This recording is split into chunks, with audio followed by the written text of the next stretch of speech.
Muito bem, meus irmãos, louvado seja Deus. Eu quero te convidar, por gentileza, a abrir a palavra do Senhor em Atos, capítulo 2. Atos, capítulo 2.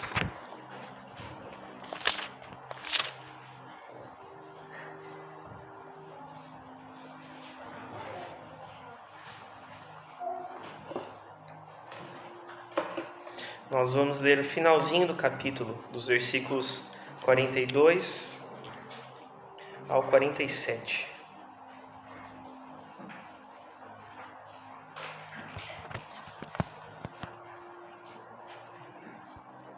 Atos, capítulo 2, versículos 42 ao 47, está sendo projetado ali também, para quem quiser acompanhar. Nós vamos ler então a palavra do Senhor, Atos capítulo 2, versos 42 a 47, onde a palavra fala o seguinte: E perseveravam na doutrina dos apóstolos, e na comunhão, e no partir do pão, e nas orações. Em cada alma havia temor, e muitas maravilhas e sinais se faziam pelos apóstolos. Todos os que criam estavam juntos e tinham tudo em comum. Vendiam suas propriedades e fazendas e repartiam com todos, segundo cada um tinha necessidade. E perseverando unânimes todos os dias no templo e partindo o pão em casa, comiam juntos com alegria e singeleza de coração. Verso 47. Louvando a Deus e caindo na graça de todo o povo. E todos os dias acrescentava o Senhor à igreja aqueles que se haviam de salvar. Palavras do Senhor. Vamos orar mais uma vez em nome de Jesus. Pai, nós te agradecemos pela tua palavra que está aqui diante de nós e nós te louvamos por ela, Senhor. Te louvamos, te agradecemos e imploramos nesta hora, clamamos, Deus, que o Senhor nos ministre, Senhor. Ministra cada um de nós ao meu coração e ao coração dos meus irmãos, através do Teu Espírito Santo, Pai, sobre o que o Senhor quer nos falar acerca desta palavra, Deus. Em nome de Jesus, nos ajuda a compreender, a ouvir a Tua voz, a discernir, Deus, o que é nosso pensamento e o que é voz do Senhor. Nos ajuda porque nós precisamos de Ti. Em nome de Jesus, fala aos nossos corações. E me ajuda, Senhor, me ajuda nesta hora, Pai.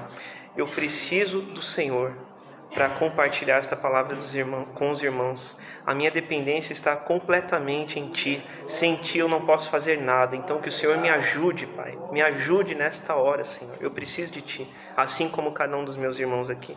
Em nome de Jesus nós oramos, agradecidos a Ti mais uma vez. Amém e amém. Amém, meus irmãos. Eu falei, quando a gente terminou de ler palavras do Senhor, é claro, é a palavra do Senhor, mas aqui são palavras do apóstolo Lucas, Esse livro de Atos é um relato, são escritos de Lucas, sobre o desenvolvimento da igreja cristã primitiva, lá onde tudo começou, depois da vinda, do ministério, morte e ressurreição do Senhor Jesus. E foi ali onde tudo começou. E esse relato que a gente leu agora há pouco, nos versículos 42 a 47, sobre os primeiros cristãos, como que era a vida deles, isso tudo ali aconteceu algumas semanas após a crucificação de Jesus, mais ou menos ali, pelo que eu consegui de informações, pesquisar, cerca de 2 meses, 1 mês e meio, 2 meses ali depois da crucificação de Jesus.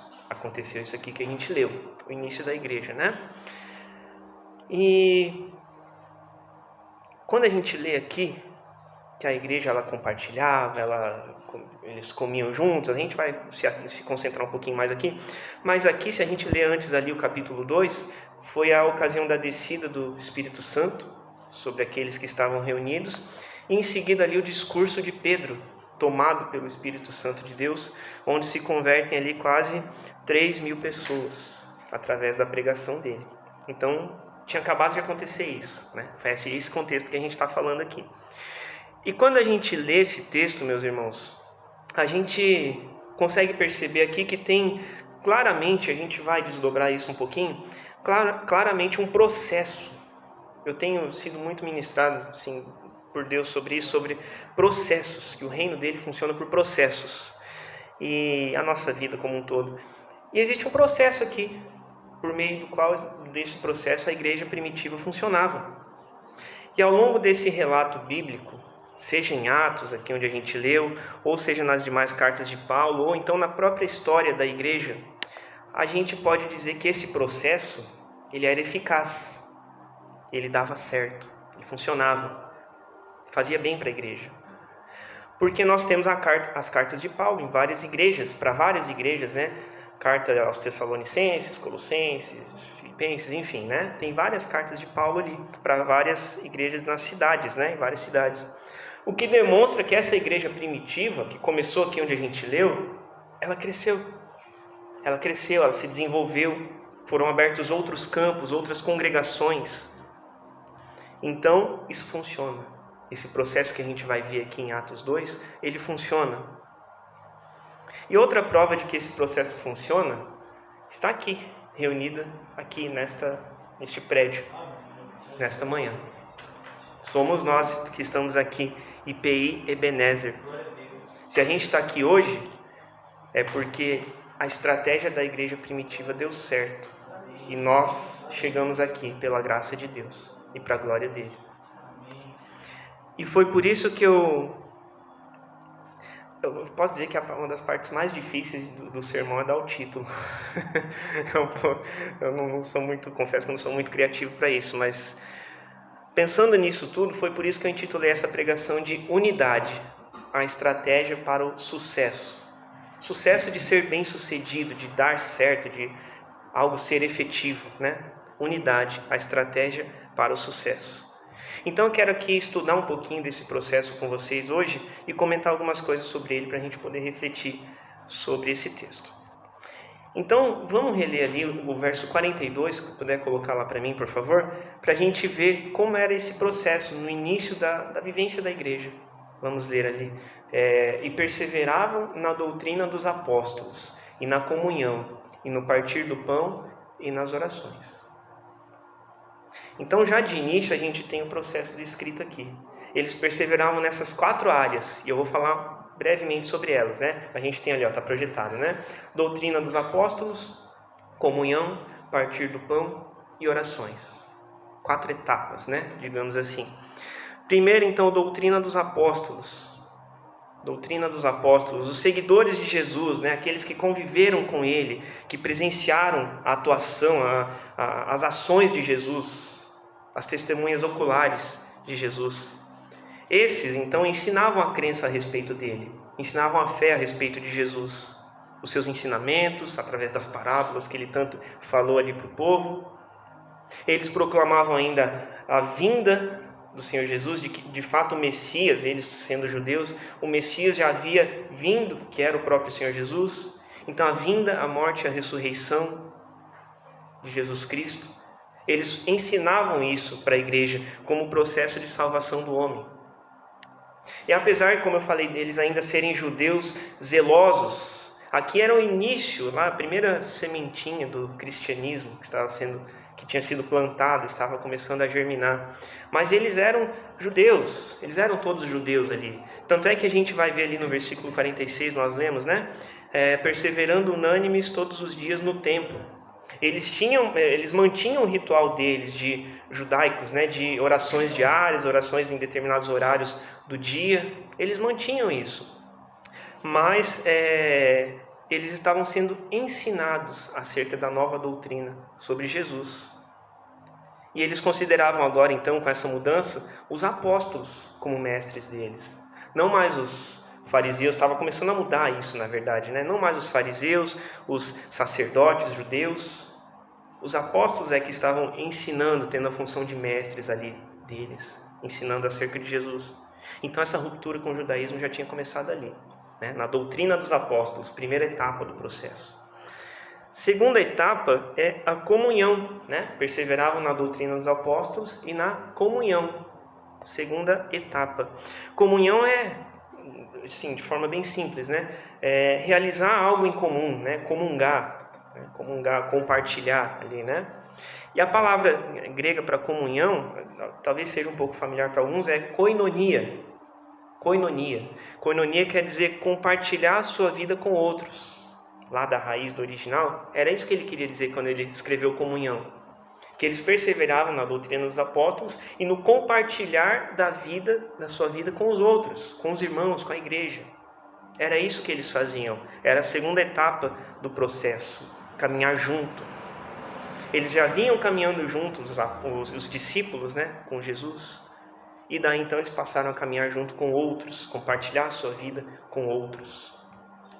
Segunda etapa, comunhão. Terceira etapa, partir do pão. Partir do pão. Aqui a gente entende de forma bem clara que era a Santa Ceia, né? Nós fazemos aqui por, não sei se é o termo mais correto, mas por tradição, né? Por costume, digamos assim, uma vez por mês, né? Todo primeiro domingo a gente faz a ministração da Santa Ceia. Mas antes ela era realizada diariamente. É isso, né, irmão? Diariamente, né? Então, a gente entende que eles estavam falando aqui da Santa Ceia, quando eles se reuniam ali, partiam pão diariamente. Mas também não era só a Santa Ceia, não era a ministração dos elementos, a parte, algumas aspas aqui, a parte sagrada, do sacramento mesmo. Mas era a comunhão, o almoçar junto, o fazer as refeições junto. Era isso que eles tinham ali. Sentavam à mesa junto. E como é isso importante? Eu pessoalmente, Deus tem falado comigo acerca disso, sobre o sentar à mesa.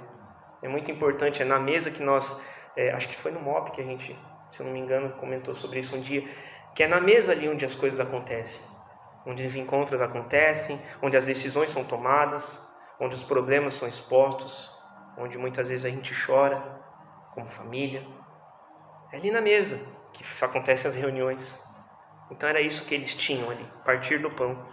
E a última etapa do processo eram as orações. Então, doutrina dos apóstolos, os ensinamentos, comunhão, compartilhar a vida juntos, partir do pão, Santa Ceia e refeições juntos, e orações. Quarta etapa, orações. Oração, a disciplina espiritual exercida coletivamente, em conjunto, não apenas no secreto. O secreto a gente tem também sido ministrado sobre isso. É muito importante o nosso tempo pessoal, né, de devocional, de oração, enfim. Mas ela precisa ser exercida, e ela era exercida aqui coletivamente, em conjunto. Isso era essencial para o crescimento da igreja, assim como é essencial para nós hoje. E nós temos buscado fazer isso para a glória de Deus. Então, analisando esse processo, irmãos, de forma bem simples, 4 etapas, né?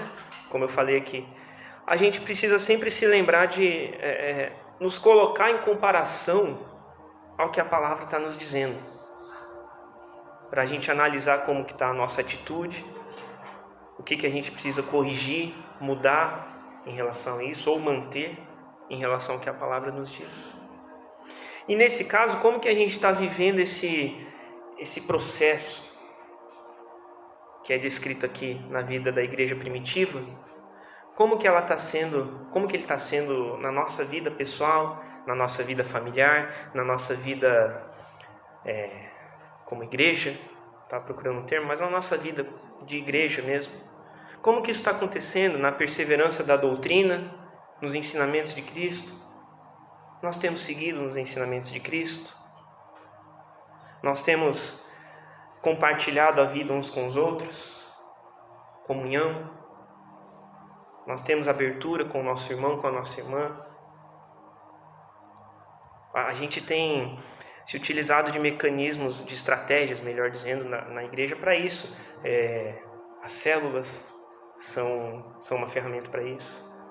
Vai começar os cursos, eu vou falar daqui a pouco, Mulher Única, o Meu Máximo. São ferramentas para isso, para nós compartilharmos as nossas vidas, as nossas dificuldades, caminharmos juntos. O discipulado vai ser implantado esse ano ainda em nome de Jesus. São ferramentas para isso, para nós caminharmos juntos, compartilharmos a vida. Como que está isso? Como que está o partir do pão? É gostoso a gente visitar, né? Vai lá tomar um café na casa dos irmãos, é gostoso, né? Mas a começar na nossa própria casa, né? Como que está isso? Às vezes a gente Cada um, de repente, come num lugar, um come no sofá, outro vai lá. Alguém estava falando para mim essa semana, não lembro quem agora. Aí o outro vai, come no quarto, enfim. Como que está esse partir do pão juntos na nossa casa? E nas orações, última etapa do processo, perseverar nas orações. Como que está, né, a nossa oração pessoal, devocional, no secreto? Mas como que está a nossa oração no coletivo? Eu tive algumas experiências, estou retomando agora a frequência na reunião de oração de quinta-feira, pela manhã, né, às 9 horas, a gente sempre relembra aqui, como programação normal. Irmãos, é uma bênção. É uma bênção a gente estar orando juntos. É uma bênção. E aí eu fico olhando, quando tem no final, né, a gente tem um momento de oração, antes do estudo da palavra e depois da oração, né? E aí às vezes eu fico olhando em volta assim, os irmãos ajoelhados, que coisa linda de ver. Me alegra muito o coração. E a gente precisa orar juntos. Orar juntos e orar um pelo outro. É parte do processo. Seguindo ali, eu peço que você me acompanhe ali no versículo 43. Vamos ler novamente o texto ali. Verso 43. Em cada alma havia temor, e muitas maravilhas e sinais se faziam pelos apóstolos. Então o texto fala aqui que em toda alma havia temor, ou em cada alma havia temor, em cada pessoa, depende da linguagem ali, né? Em toda a alma havia temor, ou seja, reverência, respeito pelo Evangelho. Era isso que acontecia ali, respeito pela fé dos novos cristãos, da nova igreja que estava se levantando.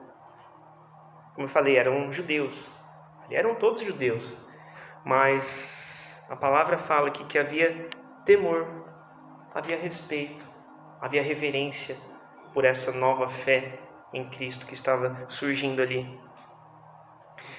E eu entendo que quando Lucas, afinal o relato é dele, quando Lucas fala que em toda a alma, né, a gente está projetado ali, né? Em toda a alma havia temor, em cada alma. Eu entendo que ele nos diz aqui que realmente todos respeitavam. Todos. Quer seja aqueles que concordavam, que simpatizavam com os cristãos, porque eles estavam caindo na graça do povo, né? Mas também aqueles que discordavam. Porque em toda a alma havia temor, em toda a alma havia respeito, reverência por essa nova fé em Jesus. Então, eu entendo aqui que aqueles que discordavam, permaneciam discordando, mas também respeitavam essa nova fé que estava surgindo em Jesus. E certamente, a Bíblia nos relata isso até na própria crucificação de Jesus ali, em todo o martírio que ele passou. Naquela época, assim como hoje, tinha os zombadores, né, da fé alheia. Isso é sem dúvida nenhuma. Aqueles que procuravam ridicularizar os novos cristãos, a nova igreja que estava se levantando. Com certeza, mas se o texto diz que todos respeitavam e prestavam reverência à nova fé cristã, isso incluía também esses zombadores. Eu entendo dessa forma, porque em toda a alma havia temor, reverência. Os zombadores, eles poderiam até discordar, até no seu íntimo achar ridículo, mas eles respeitavam. Eles tinham esse temor, porque o texto nos conta que Deus operava grandes coisas por intermédio dos líderes, por intermédio dos apóstolos, para atestar a autoridade que eles tinham vinda de Cristo Jesus.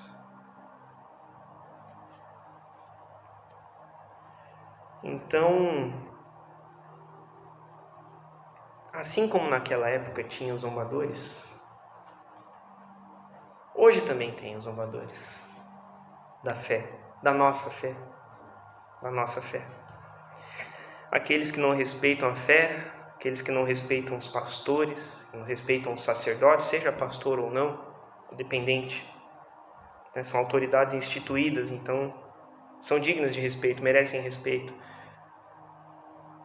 Existem aqueles que não respeitam as coisas de Deus, a palavra, as coisas sagradas que envolvem a fé cristã. A gente ouviu aí uma personalidade falar por esses dias que tinha que reescrever a Bíblia. Cadê o respeito pela palavra de Deus? É zero. E hoje é quase, eu vejo assim, que é quase algo pejorativo a gente falar o termo crente. Né? O crente, os crentes lá, né? A gente escuta isso por aí. Crente. Porque dependendo desse contexto de fala, pode realmente ter um significado ruim. Não para nós, mas para quem está à nossa volta, né? Que não tem esse temor, não tem essa reverência. Como se todo crente, entre aspas, fosse igual àqueles que são mais conhecidos e que têm atitudes que não condizem com a palavra, que não condizem com o evangelho. Tomam atitudes questionáveis, imorais, né? Como a gente diz no ditado, né? Coloca tudo no mesmo saco, lá no mesmo balaio, né? E vira tudo igual. Só que isso é uma bobagem, porque até compartilho assim, que eu sendo na condição de pastor, eu até hoje, eu tenho pouco tempo ainda, né? Mas até hoje, graças a Deus, eu não passei por nenhuma situação constrangedora, assim, por ser pastor. Mas pelo contrário. Eu lembro uma vez que eu estava trabalhava na imobiliária ainda, né? Faz bastante tempo já. Aí porque a gente conseguia escutar os corretores de imóveis lá da minha sala, né? E aí chegou um cliente para alugar, para ver e tal, tinha se interessado por um imóvel, a corretora foi atender, aí eu consegui escutar que ela perguntou o que ele fazia, ele tinha dito que era pastor. Aquela velha piadinha, né? Mas ela perguntou de fato: ah, não, mas o senhor trabalha com o quê? Poxa vida, é pastor, mas trabalha com o quê, né? Se ela soubesse como o pastor trabalha, né? Eu tô sentindo não é me alugando não, mas eu tô sentindo na pele. O pastor trabalha bastante. Mas cadê a reverência que se tinha antes, né? Pela figura de autoridade. Tem um amigo lá de São José, o Zaqueu. Qual é o Zaqueu da irmã Dovira, né? O Zaqueu é alguns anos mais velho que eu. Mas eu nem tinha sido ordenado pastor ainda. Eu lembro que a gente se encontrou, aí contei para ele como é que estava o meu processo do estudo e tal. Não, quando você for pastor mesmo, for ordenado, eu vou te chamar de senhor. Não importa se é mais novo, se não é, eu vou chamar de senhor.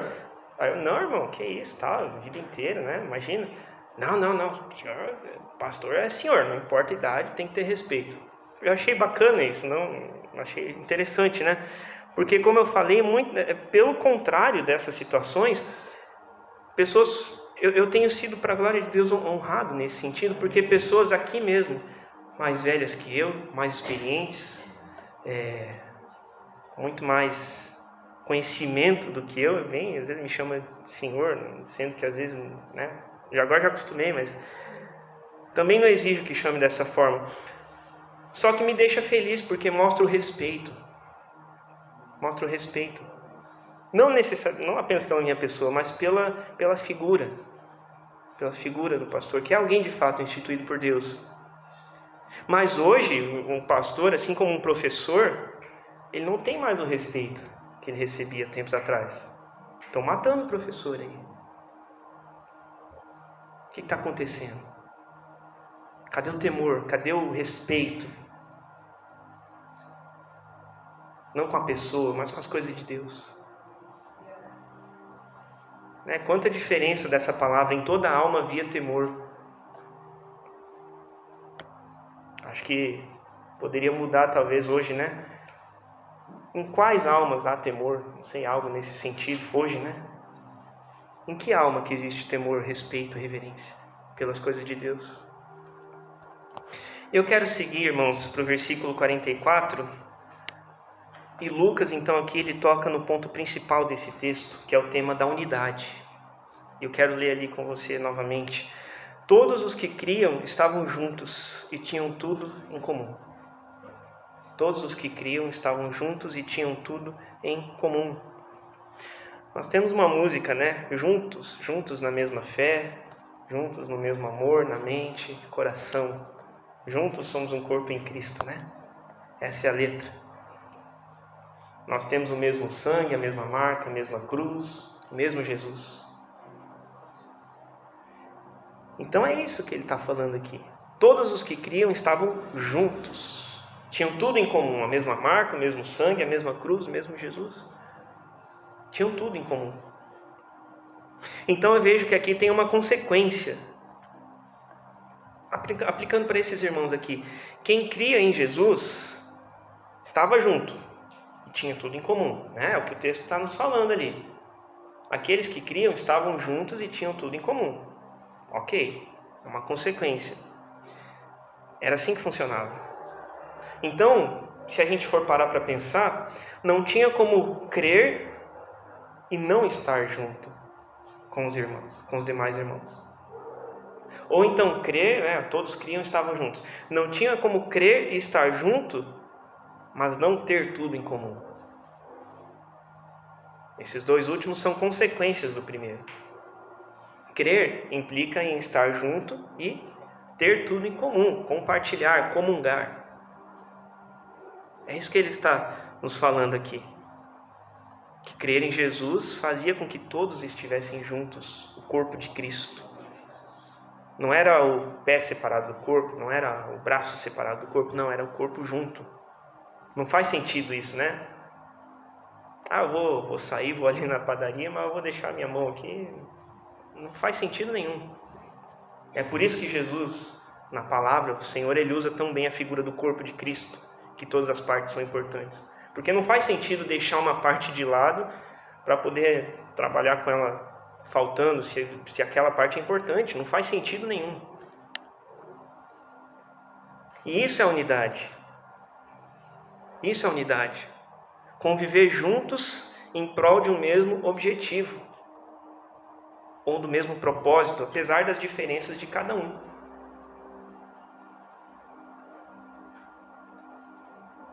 Figura do corpo humano ainda, que Jesus utiliza na palavra, né?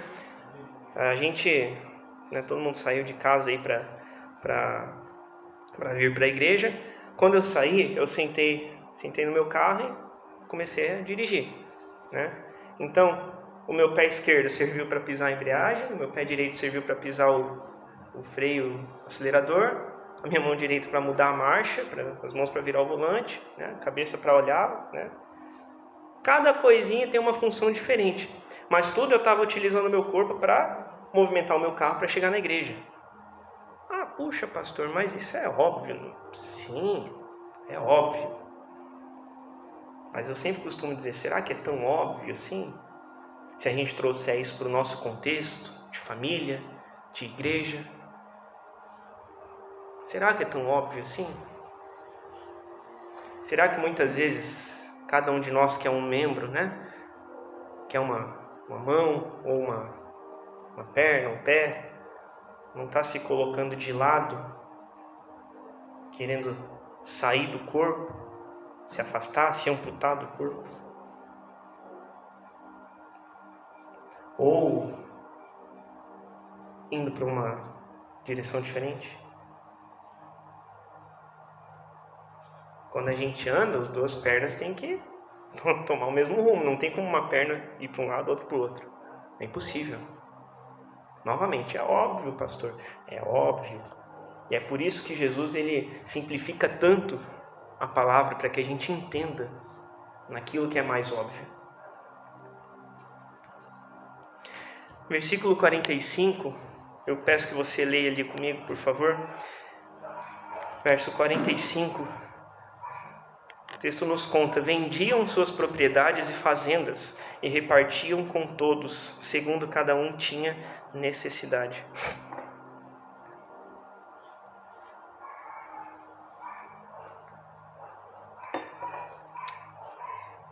A gente vê nesse versículo então que a unidade, essa unidade relatada, pregada aqui, ela não era algo só de boca, ou então em um caráter mais abstrato, né?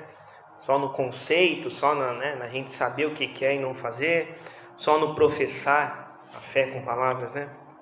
Mas essa unidade, ela existia de forma prática, inclusive na vida financeira. inclusive na área financeira, econômica, digamos assim, né? E os bens e o dinheiro aqui, eles eram divididos conforme a necessidade que cada um tinha. Conforme a necessidade. Era como de fato, uma grande família que se ajuda mutuamente. Quando a gente vê um familiar em um momento de dificuldade, de aperto, a gente não vai ajudar? Claro que vai ajudar. Claro que vai ajudar. Se não ajudar, tem alguma coisa errada.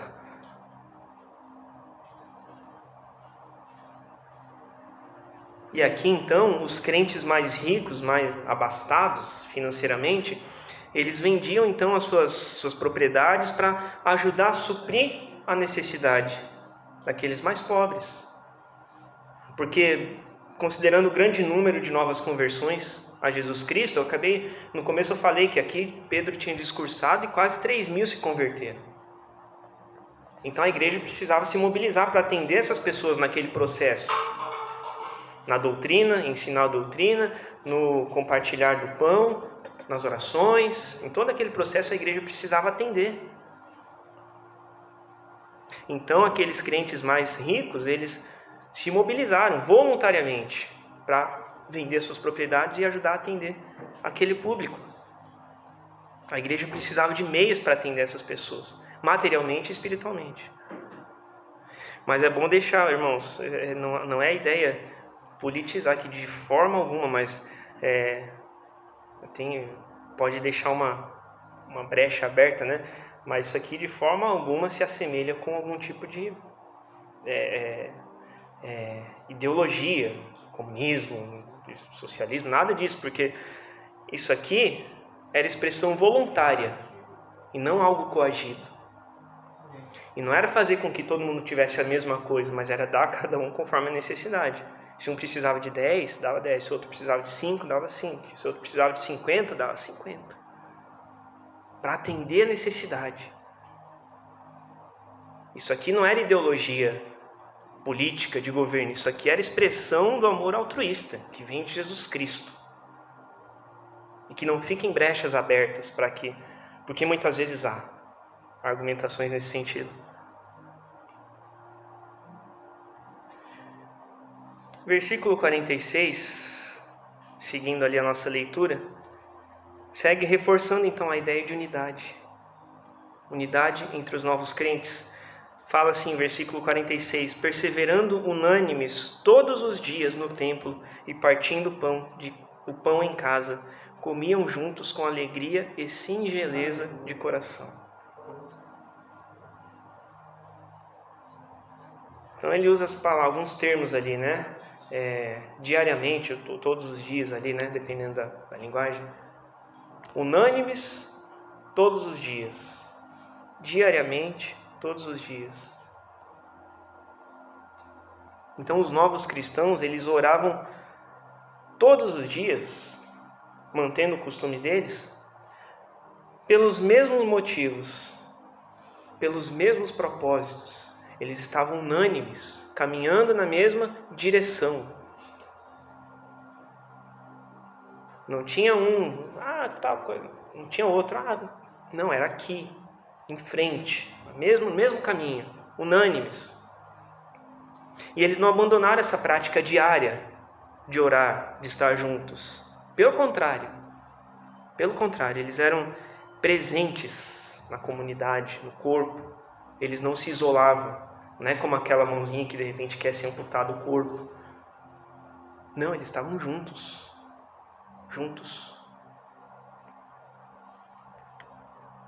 E finalmente no versículo 47, louvando a Deus e caindo na graça de todo o povo. E todos os dias acrescentava o Senhor à igreja aqueles que se haviam de salvar. Uma vez que esse processo acontecia, perseverar na doutrina dos apóstolos, comunhão, partir do pão, orações. Uma vez que eles mantinham essa unidade, estar juntos, essa comunhão, compartilhar a vida, caminhar juntos, eles podiam louvar a Deus. O resultado Está aqui no versículo 47. Louvando a Deus. Quando existe unidade, o louvor a Deus, o glorificar a Deus é uma consequência natural. Natural. O louvor é a expressão de gratidão a Deus pela salvação através dele mesmo, Jesus Cristo. Nós o louvamos por tudo que ele faz, nós o adoramos por tudo que ele é.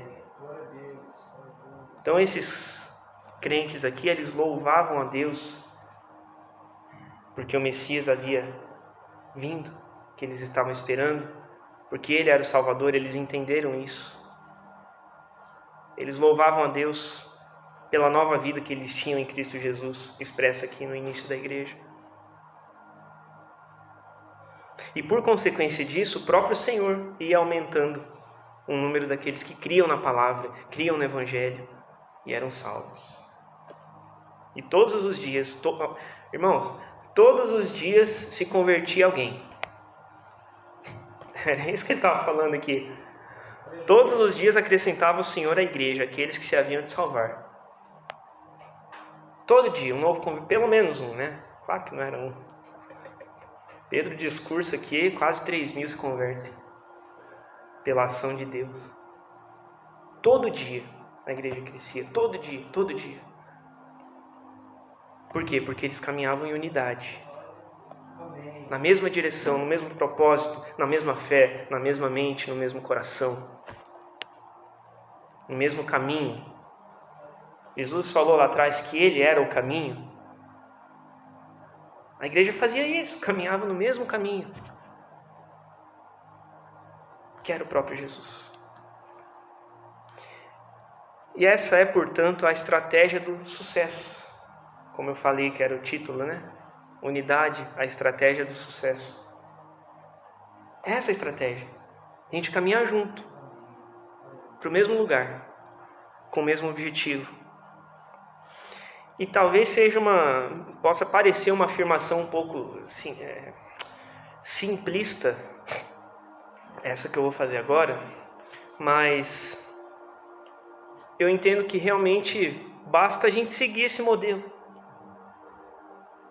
A gente só precisa seguir esse modelo, esse estilo de vida, para que a igreja caminhe bem, para que a igreja caminhe de forma frutífera.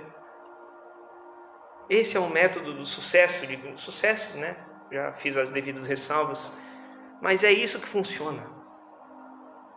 E não é porque eu estou falando, mas é porque a palavra está falando. Está claro aqui. É unidade. Unidade. O próprio Senhor Jesus havia falado antes que um reino dividido, uma casa dividida, ela não subsiste. Está lá em Mateus 12. Uma casa dividida não vai para frente, é destruída. Na mesma casa, dentro do casamento, o marido quer uma coisa, a mulher quer outra, não vai dar certo. Não vai dar certo. Na mesma igreja, um líder quer uma coisa, outro líder quer outra, e se não entrar em acordo, não vai dar certo. Na empresa, não vai.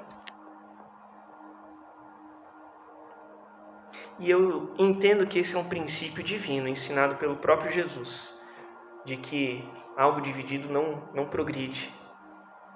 E a gente precisa aplicar para tudo na nossa vida.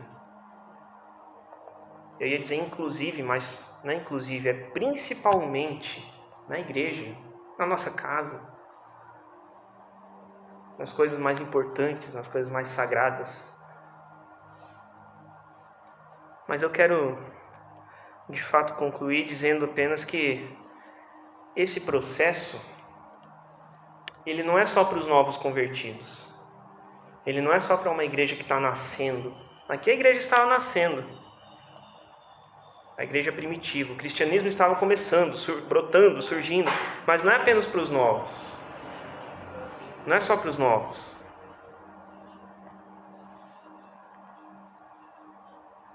Isso é para sempre. Isso não é apenas para o início. Isso é desde o início. desde o início. E a unidade, que é essa estratégia, então, para o sucesso, inclusive o sucesso da igreja, para a igreja ser bem-sucedida, para a família ser bem-sucedida, ela não tem, então, um prazo de validade. Só no começo, nos 3 primeiros meses, lá a gente segue esse processo aqui, depois Deus vai dar... Não, Deus já deu a estratégia. É isso, unidade. Não vale só para os primeiros meses de cristianismo, de novo convertido, de nova igreja. É o padrão. É o padrão para todos nós, cristãos. E novamente a pergunta fica para todos nós, para mim e para você. A gente tem caminhado em unidade? Em casa, no trabalho, na igreja, no casamento, na família, na empresa? Eu quero crer que sim. Mas que Deus nos abençoe e nos ajude a fazer isso. Em todas as áreas, em nome de Jesus. Eu quero novamente orar com você. Senhor, nós te agradecemos porque a Tua palavra, ela nos inspira hoje a realmente sermos um em Jesus Cristo. Não apenas de boca, de palavras, mas as palavras, elas precisam ser demonstradas por ações.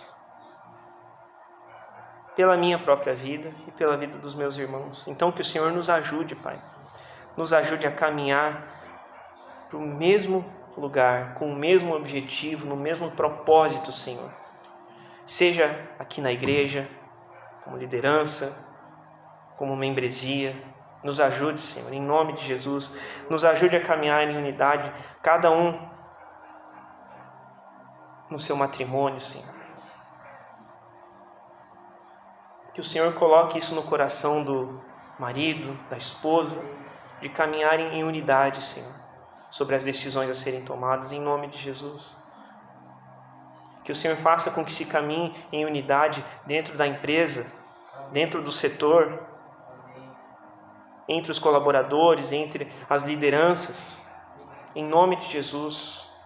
Que o Senhor faça com que haja unidade na família, em nome de Jesus, Pai. Por favor, não deixe que cada um queira puxar para um lado, Senhor. Porque aí a tendência é não sair do lugar. E o Senhor não nos chamou para isso. Nos ajuda, Senhor. Nós precisamos de Ti. E nós te agradecemos porque hoje a Tua palavra nos fala acerca disso, Pai. Além de sermos um no Senhor, sermos uns com os outros. Obrigado, Senhor. Obrigado, Pai. Nós te louvamos, nós te amamos, Senhor. Em nome de Jesus. Amém. Amém.